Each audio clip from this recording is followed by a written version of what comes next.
What's up guys, Max here, and as I was explaining earlier, I wanted to make a follow-up to that Wii U video and the one about Bayonetta, all that stuff. And essentially this is one that I wanted to quickly chat with you guys about the Wii U in general. So let's go from the start. I'm trying to make this pretty quick. From the start, I was at E3 like, a couple of years ago. I think this was the E3 before last. They announced the Wii U. Oh, it's finally a Wii with good graphics. I wasn't too impressed by the touch controls. And this E3 comes along, and it's about the same thing. Like, I get my hands on the game, but I start showing some of the cooler stuff that you can do with it. Like, Zombie U was a good example. The thing I was a little disappointed with at E3 was the fact that a lot of the games did not have the higher-end graphical requirement or the graphical standard that you might expect from a next-generation console, which is a little upsetting. However, there is this promise that this is definitely an availability with this system. That's actually one of the things that gets me the most excited about the Wii U, is the fact that I might be able to play a lot of the games that I play on current existing like console hardware in 60 frames per second, in high resolution, and all this stuff that you really would want. Like, Black Ops 2 ends up being one of my most sought after Wii U launch titles, because it might actually be a Call of Duty that runs a constant 60 and a proper 720 or 1080p. If you guys don't know, those games are not 720p even, they're actually much below it. So that's the thing I'm really excited for. Motion controls, like as far as the controller goes, it's a cool idea. I actually, once I started actually playing with it, it's this thing where it reminds me of the old GameCube controller. If you guys ever played Phantasy Star Online on the original GameCube, episode 1 and 2, it came with this fat keyboard that you could import from Japan. And this keyboard was in the middle and had controllers on the sides. It was awesome. And it was horrible at the same time, but it kind of feels like that. Except it doesn't take up nearly as much space. So the Wii U finally got its informational launch. It's coming out November 18th, I believe. It's $299 for the base, $350 for the one with the game and extra memory. But you don't really need the extra memory if you guys are trying to save money. You literally can connect external hard drives to this thing for an infinite supply of memory. Like, literally, I can't express that even more. Do not think that you have to have a larger external or internal hard drive.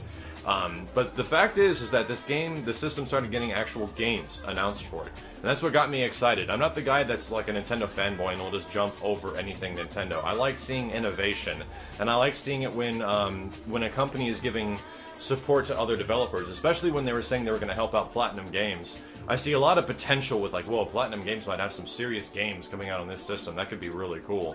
And the fact that there's all this other stuff with, like, the games that I like possibly running in better frame rates and higher resolution. I think that's really, really cool. Other stuff like, Tekken coming out, there's not a lot of launch titles I'm directly excited about. Like, the new Super Mario Bros. U. I'm not really a fan of the new Super Mario Bros. Games. I played, like, the first one on DS when it came out, but it doesn't do much for me. I don't like that style of Mario at all. I'd actually prefer to play a game like Mario Sunshine, like, believe it or not, a proper 3D world Mario once again, like Mario Galaxy.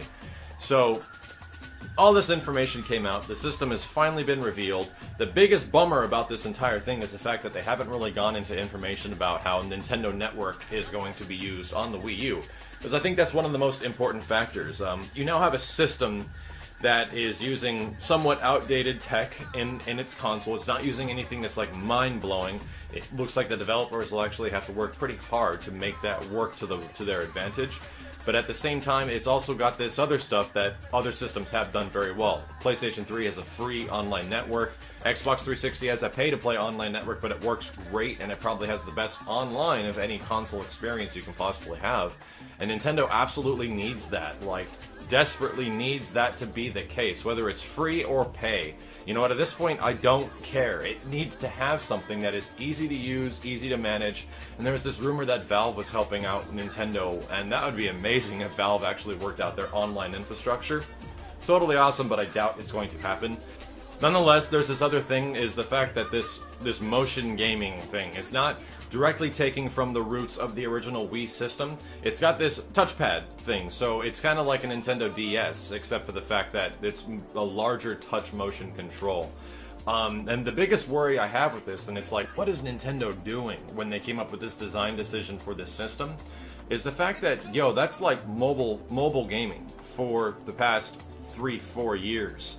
and you guys are doing something about it now, doesn't seem like the best idea. Yes, mobile gaming is absolutely huge, and it might make it really easy to get a lot of those iPhone-style games over to the Wii U system, but at the same time, it seems like it's too little too late, and you're already making a really expensive piece of hardware for somebody that might actually have something that they've, been playing on and does the exact same thing.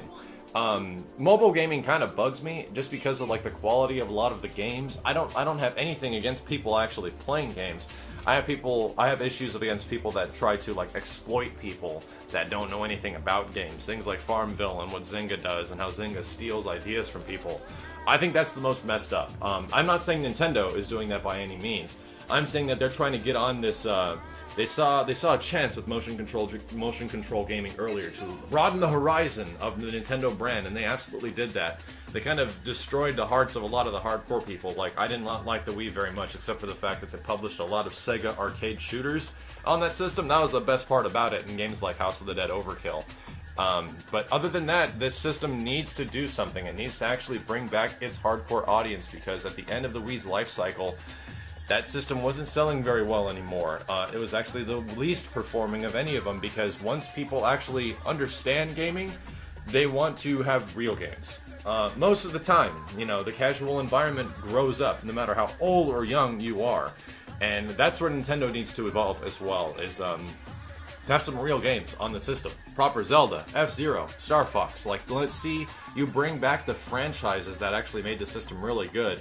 And that's what I'm most excited for on the Wii U. To have a proper online infrastructure, to have games that run at high resolutions, at decent frame rates, and to have games by Nintendo that are actually beloved franchises with, like, cool online modes, or ways that they can actually finally take advantage of the hardware in ways that they have not been able to before, since they've been hindered by the graphics capability and the processor power of systems past. So let me know what you guys think about the Wii U. That's what has me the most excited about it. As far as launch titles go, we'll see. I think Zombie U, Black Ops definitely has my interest, and I'll probably be getting Mario Land, or not Mario Land, New Super Mario Bros. U. Nintendo Land is an absolute joke. Like, the fact that they were wrapping it up in a gift box to make it as fancy as possible, to make you not see the fact that it's Wii Party or Wii Sports all over again, is hilarious. I found that the most funny of the last E3, that they were trying to disguise Nintendo Land as not being a party game. Nonetheless, I think that might actually come free with the version I bundled, so we'll check it out. Hopefully it has something fun, and hopefully come this November we'll have a lot of coverage for the Wii U on this channel, and a bunch of playthroughs for the multitude of games that are coming out. Until then, my name is Maximilian, and I'll see you guys next time.